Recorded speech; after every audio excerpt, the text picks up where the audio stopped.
يا ويلتى ليتني لم أتخذ فلانا خليلا.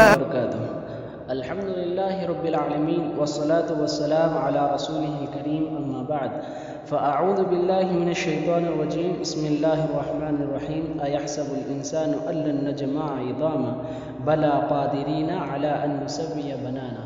قابل احترام میرے محترم بھائیوں اور دوستوں، آج کی اس ویڈیو کا ہمارا موضوع ہے ایمان کا پانچواں رکن الایمان بیوم الآخرہ کہ حدیث جبرائیل جس میں رسول اللہ صلی اللہ علیہ وسلم نے جبرائیل علیہ السلام کو ایمان کے متعلق جب سوال کیا گیا تو جواب دیا الایمان ان تؤمن باللہ کہ اللہ پر یقین اور ایمان رکھنا. اس کے متعلق ہم گفتگو کر چکے ہیں.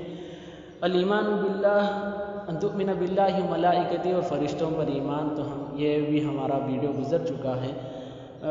بالملائکتی و کتبہ اور کتابوں کے متعلق بھی ہمارا ویڈیو گزر چکا ہے. وہ رسولوں کے اور انبیاء کے متعلق بھی ہم گفتگو کر چکے ہیں. اس کے بعد ہے یوم الآخرہ، تو قیامت کے دن کے متعلق ہمارا ایمان ہونا چاہیے. تو ایمان کا پانچواں رکن یوم الآخرہ ہے جو حدیث جبرائیل کے متعلق اللہ کے رسول صلی اللہ علیہ وسلم نے ہم کو بتایا ہے. الایمان بیوم الآخرہ، اس کا اور ایک نام الایمان بالغیب بھی کہتے ہیں، اس وجہ سے کہ یہ ایسا ایمان ہے، یقین ہے جو آج تک کوئی انسان نہیں بتا سکا. آج تک کوئی انسان موت کے بعد ہونے والے احوال لوٹ کر نہیں بتایا ہے. آج تک کوئی انسان قیامت کے متعلق کوئی احوال نہیں دیکھا ہے. صرف رسول اللہ صلی اللہ علیہ وسلم نے وہی پیشین گوئیاں کیے ہیں جو اللہ تبارک و تعالیٰ وحی کے ذریعے بتایا ہے. تو کوئی انسان موت کے بعد واپس آ کر یا قیامت کے احوال دیکھ کر آج تک کوئی نہیں بتایا. تو اس وجہ سے ایمان بالغیب بھی کہتے ہیں، یہ غیب کے متعلق ہے. جس طرح ہم اللہ کو نہیں دیکھے اللہ پر ایمان رکھتے ہیں، قیامت بھی اسی کے متعلق ہے. اسی طرح ہے کہ ہم قیامت کو نہیں دیکھے تو مگر اس کے باوجود ہم قیامت کے متعلق ایمان رکھنا چاہیے، بھروسہ رکھنا چاہیے، یقین رکھنا چاہیے کہ قیامت ضرور ایک نہ ایک دن آئے گی اور اس دن کیا کیا احوال ہوتے ہیں اور رسول اللہ صلی اللہ علیہ وسلم بتا چکے ہیں. اس کو میں 4 حصوں میں بانٹ چکا ہوں، تو اس موضوع کو 4 حصوں میں تقسیم کیا ہوں. تو پہلا حصہ یقین ہونا چاہیے کہ قیامت آنے والی ہے اور اس کے کئی نام ہیں، جیسا کہ یوم الآخرہ بھی کہتا ہے، آخری دن. یوم القیامہ قائم ہونے والا دن، ضرور آنے والا ایک دن ہے. یوم الجزاء بدلے کا دن ہے، جس دن ہر ایک کا جزا اور بدلہ دیا جائے گا. یوم الحشر زندہ کیے جانے والا دن یا جمع کیے جانے والا دن، جس دن سارے انسان اکٹھا کیے جائیں گے، زندہ کیے جائیں گے. یوم الحساب حساب کا دن ہے، اس دن ہر ایک کا عمل دیکھ کر حساب کیا جائے گا. اس طرح اللہ قرآن اور حدیث میں اس کے کئی نامے ہیں.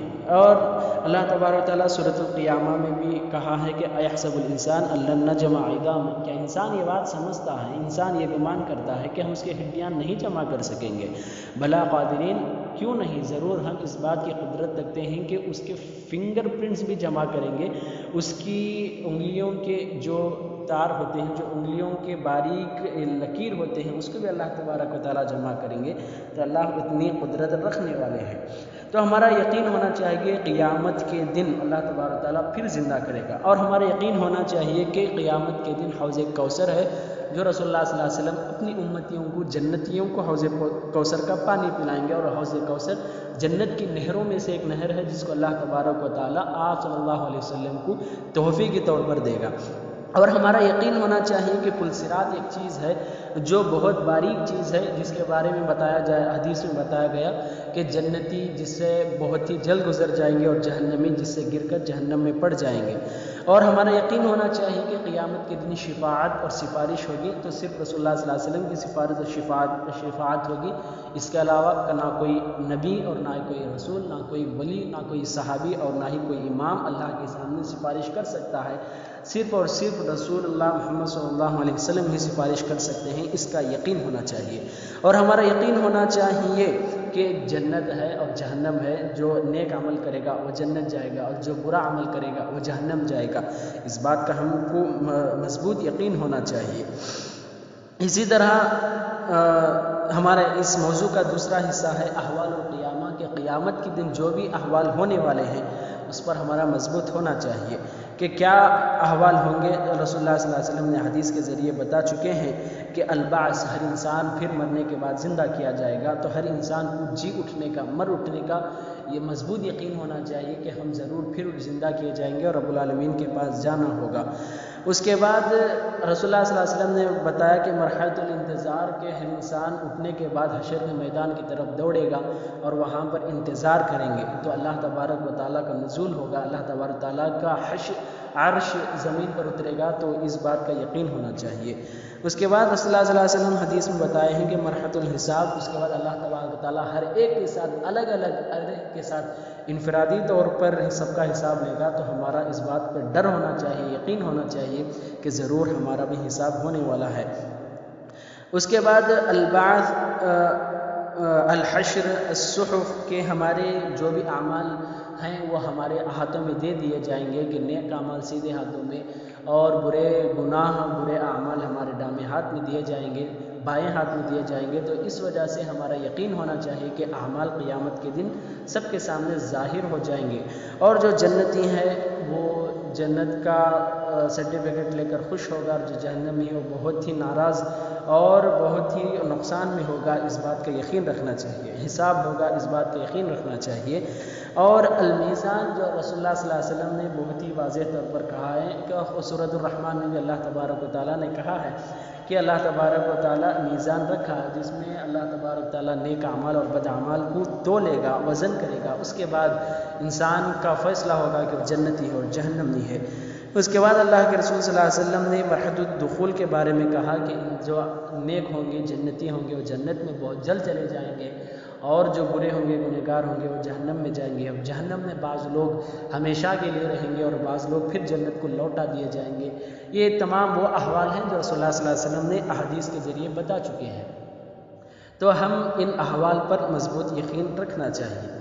ہمارا تیسرا جو حصہ ہے وہ اس کے نشانیاں ہیں کہ اللہ کے رسول صلی اللہ علیہ وسلم نے پیشین گوئیاں کیے ہیں کہ کیا کیا قیامت کی نشانیاں ہیں۔ بہت ضخیم کتاب موجود ہے، بہت ہی ضخیم نشانیاں موجود ہیں، جس میں اللہ کے رسول نے کئی پیشین گوئیاں کی ہیں، اور چھوٹی چھوٹی پیشین گوئیاں جو ہم سے پیچھے گزر چکی ہیں، اور بعض پیشین گوئیاں جو اب چل رہے ہیں، بعض اقوال جو اب چل رہے ہیں۔ اور رسول اللہ صلی اللہ علیہ وسلم یہ نشانیاں، قیامت کی نشانیاں جو قیامت کے سامنے آنے والی ہیں، کئی چیزیں ایسے ہیں جو ہم کو اس باتوں کو، ان کو دیکھ کر مضبوط ایمان رکھنا چاہیے کہ سچ، اللہ کے رسول کی زبان سے نکلنے والی ہر بات سچ ہے، اور یہ صحیح میں ہونے والی چیزیں ہیں، اور قیامت یقینی طور پر آنے والی ہے۔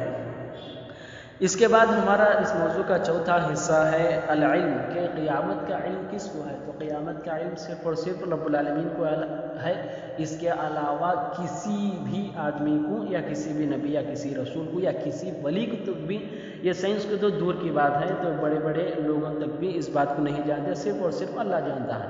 اس بات کی دلیل سورۃ الملک میں ملتی ہے کہ کفار نے رسول اللہ صلی اللہ علیہ وسلم سے سوال کیا، وَيَقُولُونَ مَتَىٰ هَٰذَا الْوَعْدُ إِن كُنتُمْ صَادِقِينَ، اگر مسلمانوں تم سچے ہو تو بتاؤ کہ یہ وعدہ، یعنی جو قیامت کا وعدہ ہے، یہ قیامت کب آنے والی ہے۔ قُلْ إِنَّمَا الْعِلْمُ عِندَ اللَّهِ، تو اللہ تبارک و تعالیٰ نے حکم دیا کہ نبی کہہ دیجئے کہ اس کا علم صرف اور صرف اللہ کے پاس ہے، اس کے علاوہ کوئی نہیں جانتا۔